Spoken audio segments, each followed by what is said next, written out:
14 নংটা দেখেন আগে, রাস্তাটা কি করলাম?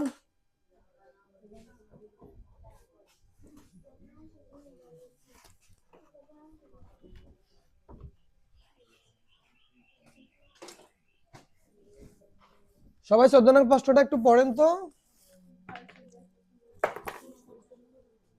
সবার সামনে কিন্তু প্রশ্ন থাকতে হবে, বুঝছেন? প্রশ্ন আমি যেহেতু লিখে দিচ্ছি না, থাকতে হবে। বার্ষিক 10% মুনাফায় 3000 টাকা এবং 8% মুনাফায় 2000 টাকা বিনিয়োগ করলে মোট মূলধনের উপর গড়ে শতকরা কত টাকা হারে মুনাফা পাওয়া যাবে?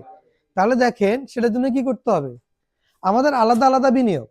ধরেন সে কোনো একটা জায়গায় 10%, 8% হারে, সরি, 10% মুনাফায় 3000 টাকা রাখলেন, আরেক জায়গায় 8% মুনাফা 2000 টাকা রাখলেন।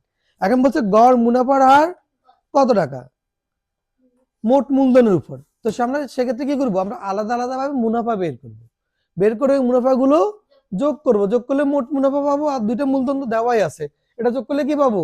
মোট মূলধন পাবো। আর মোট মূলধন মোট মুনাফা। আর সময় কত ধরবো?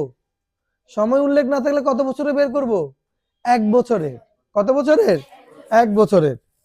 তাহলে কিভাবে সমাধান করি দেখুন।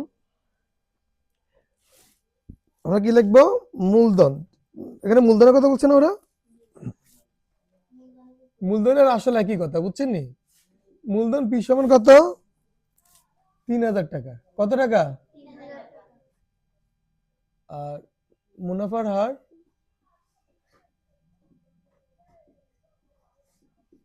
মুনাফার হার আর সমান কত পার্সেন্ট? 10%। আর সময় এন সমান, তাহলে 10% 100 ভাগে 10 লিখতে পারো, ওটাও লেখা যাবে, সমস্যা নেই। এবার লেখা হচ্ছে সুতরাং মুনাফা সমান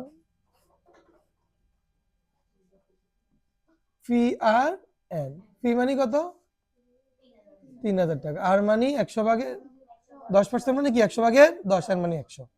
এটাতে এটার ভাগ কাটাকাটি গুলো কত হবে? 30। তাহলে কত হয়? একবার মুনাফা কত বেরিয়েছে? 300। এবার আবার আমরা ওই হিসাবটা করব। আবার দেখেন, মূলধন পি সমান কত টাকা? 2000 টাকা। মুনাফার হার এখানে কত পার্সেন্ট? মুনাফার হার 8%। আর সময় কত? সময় এখানে।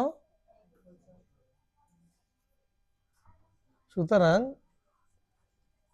মুনাফা, সুতরাং কি মুনাফা এই সমান পি আর এন। তাহলে পি মানে কি 2000 টাকা, কেমন? আর মানে মুনাফার হার, তাহলে কি হবে? 100 ভাগে 8, আর এন মানে 1।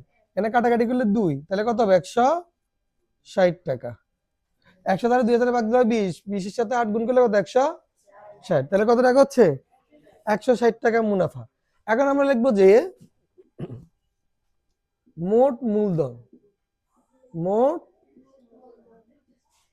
দেখেন মোট মূলধন, এটাও ফি ধরলো। মোট মূলধন কত টাকা?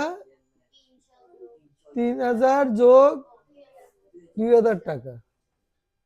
তাহলে কত হয়? 5000 টাকা। এবার কি লিখবো? মোট মুনাফা। মোট মূলধন লিখছি নি, এখন কি লিখবো? মোট মুনাফা কত টাকা? 300 যোগ 160 টাকা। তাহলে কত টাকা হয়? 460 টাকা। মোট মুনাফা 400। এবার লেখেন সময়। সময় থেকে মোট সময় লেখা লাগবে নাকি? না, সময়তে মোট সময় লিখতে হবে না, কেমন? তাহলে সময় এন সমান কত বছর? 1 বছর। তো লিখবো যে সুতরাং মুনাফার হার কি বের করবো আমরা এখন? মুনাফার আর সমান কত? I by P N. আয়ের মান কত? 460। পি এর মান 5000।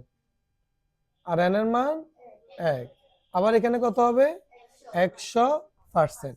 100 দিয়ে 11 ভাগ দিলে কত হয়? 50। এই 660